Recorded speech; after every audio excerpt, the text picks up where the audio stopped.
This podcast is meant for mature audiences only.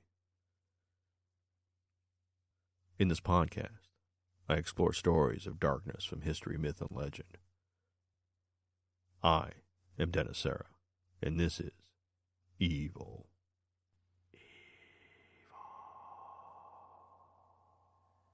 This episode is brought to you by Horror Pack. We have an innate sense of knowing when something is wrong, when something is off. It may stem from an evolutionary advantage of our primitive ancestors. Perceptive early humans avoided the saber-tooth tiger lurking in the high grass, a danger they could not necessarily see, but feel.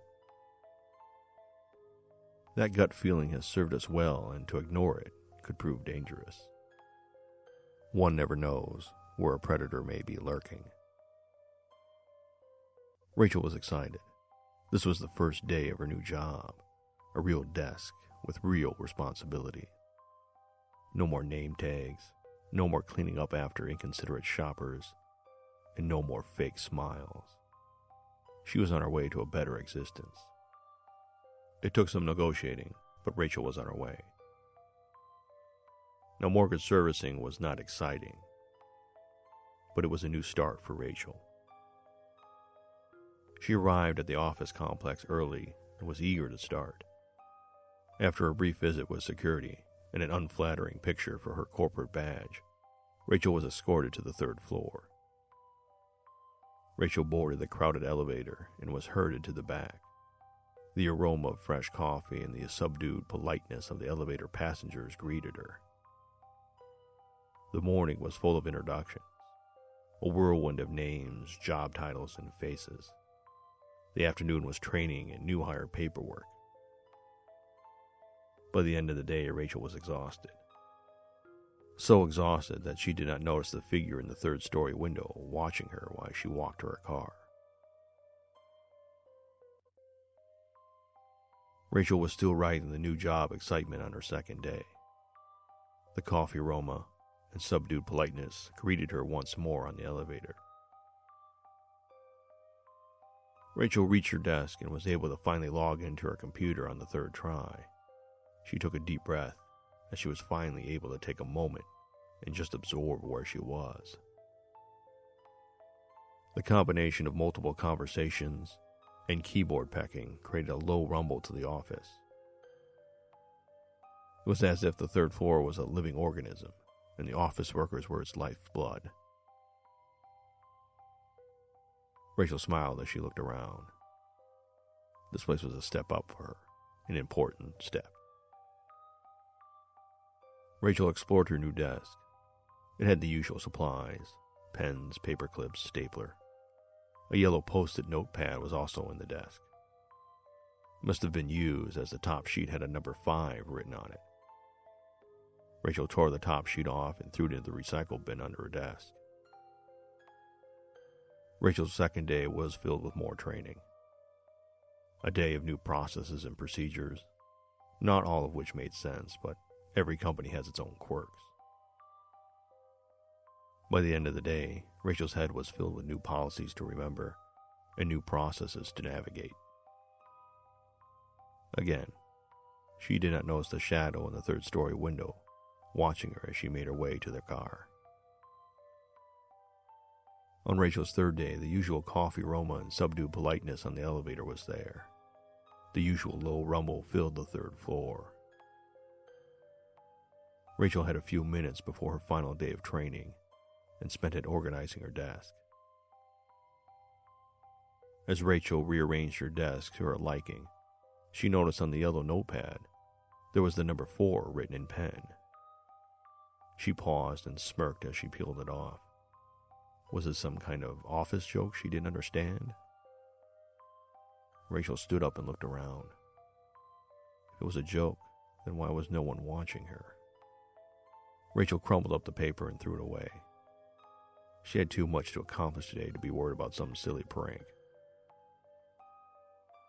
Rachel's day was more training. Thankfully, it was the last day of it. She was looking forward to tomorrow and the chance to actually be productive, to show her boss she was worth hiring. Fortunately, training ended early, and Rachel had some time to herself. She sat at her desk and explored the computer software she would be using. While engrossed in her desk, Rachel did not notice the figure that walked up behind her. Rachel stretched and leaned back in her chair, almost hitting the young lady who was standing there. "Oh, hi, I'm Maya." Maya reached out her hand and Rachel grasped it. "Hi," Rachel said. She was a bit surprised someone was standing so close. As they shook hands, Rachel noticed some tattoos on Maya's shoulders. Maya was dressed just within the company's business casual policy, and her blouse was boldly showing her shoulders. In training, they had taught Rachel that tattoos had to be covered due to company policy. Maya's ink was peeking out. Rachel recognized one symbol as a 5-pointed star with Egyptian symbols for air, earth, water, fire, and spirit. A Wiccan symbol. Rachel wondered if Maya knew what the symbol was, or if she had simply saw it on the internet and thought it would make a cool tattoo. As their hands were still clasped, Maya noticed Rachel looking at her tattoos. Maya adjusted her blouse and said, "Excuse me.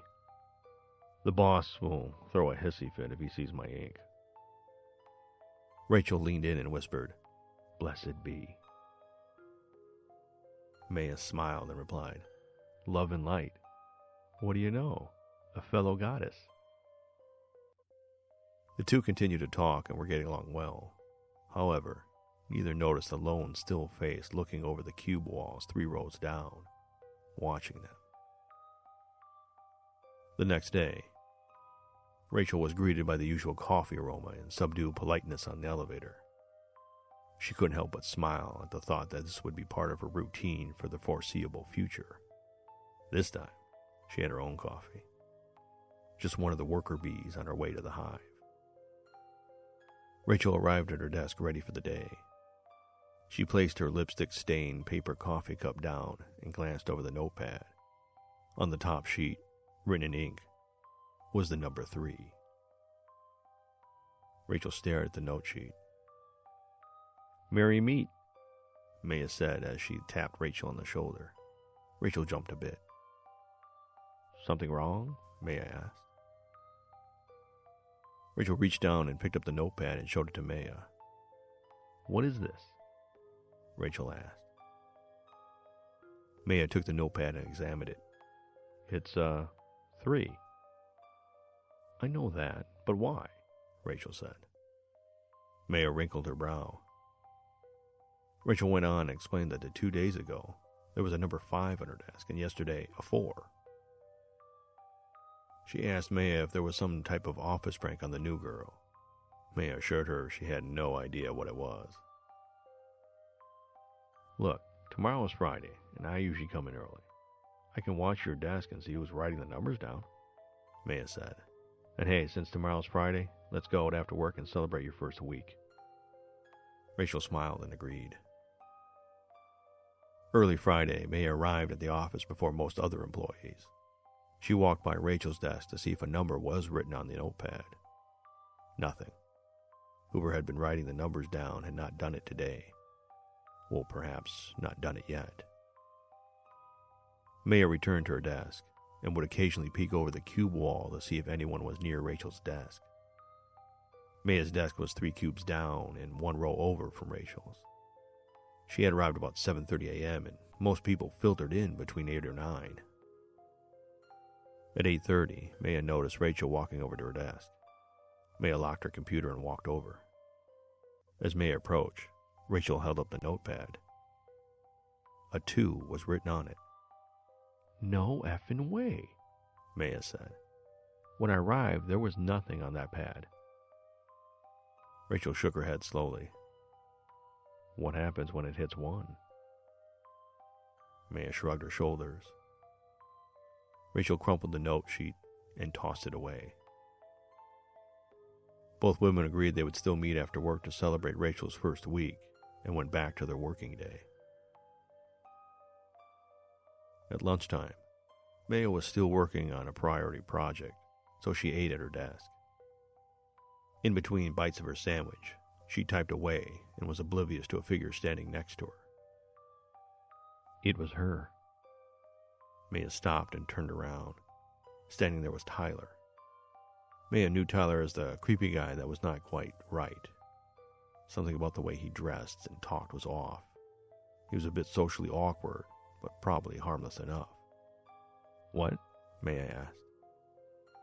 Tyler looked around. "She's the one writing the numbers down on the notepad," Tyler said without making eye contact. Maya started to lift her hand and ask a question, but Tyler, still looking around, scurried down the cube row. Maya stood and watched him walk away. She then shook her head and continued to work. The day went as Fridays go, half-interested people at their desks counting the minutes to the weekend. After work, Rachel and Maya met at Ray's, a typical restaurant with a quiet, dark bar attached. The two women exchanged small talk for some time while sipping on cocktails. Rachel did the majority of the speaking as Maya silently wondered what Tyler meant by, "It was her." Maya decided to dismiss it and enjoy the evening. As the cocktails and small talk continued, Rachel and Maya became more relaxed. The conversation moved to their experience with Wicca. Each had confessed they discovered Wicca after searching through conventional philosophies and religion, but none felt right. Time was lost as the two continued to talk and laugh. When Rachel looked at her watch, she noticed it was around 11:30 p.m. With a smile on her face, she pointed at Maya's pentagram tattoo. "We should cast a spell of protection on my desk before the countdown hits 1. Maya thought for a moment and laughed. She nodded. The two women entered the building with their security guards. They agreed, if anyone asked, they would just use the excuse that one of them had left their phone at their desk and did not want to wait until Monday to get it back. With supplies obtained from Maya's apartment, the two set up candles and charms around Rachel's desk. At midnight, they held hands and chanted. The haze of the candles filled the cube. Maya noticed the chant Rachel was using was not a protection spell, but a binding spell. In response, Maya began chanting a reveal spell. By the eyes of the wolf, reveal your true self.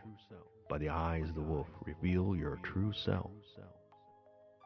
As Maya came to the conclusion of the reveal spell, Rachel's facial features shifted. Her eyes twisted and became dark wells. Rachel's jaw elongated and her teeth became pointed. Her hands grew claws that clamped down and drew blood from Maya's hands. As Maya struggled to free herself from what was Rachel, she heard a scratching sound from the desk. As Maya screamed, a number 1 slowly appeared on the notepad.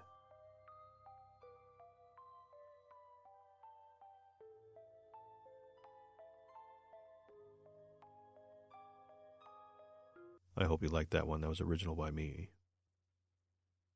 If you listen to a few episodes, you notice I've gone between fictional and factual. I've gone a couple fictional in a row now, so I think next week we'll go back to a factual event. Or maybe I won't. We'll surprise you. As I mentioned, this episode was brought to you by Horror Pack. Now, Horror Pack, if you don't know, is a great subscription service. Horror movies, DVD or Blu-ray. You get 4 every month, and it's a complete surprise. Brand new stuff, not used or bought at some bargain bin. As I said, you get 4 different ones every month. Now, if you actually wanted 8, you could get 4 DVDs and 4 Blu-ray, because they're always different. Now, these are picked by a panel of horror film fans and filmmakers, so there's some good stuff in there. And what's great, if you go to evilpodcast.com and click on the Horror Pack box, they get a discount for you. A way of saying thank you from Evil Podcast. Go check it out.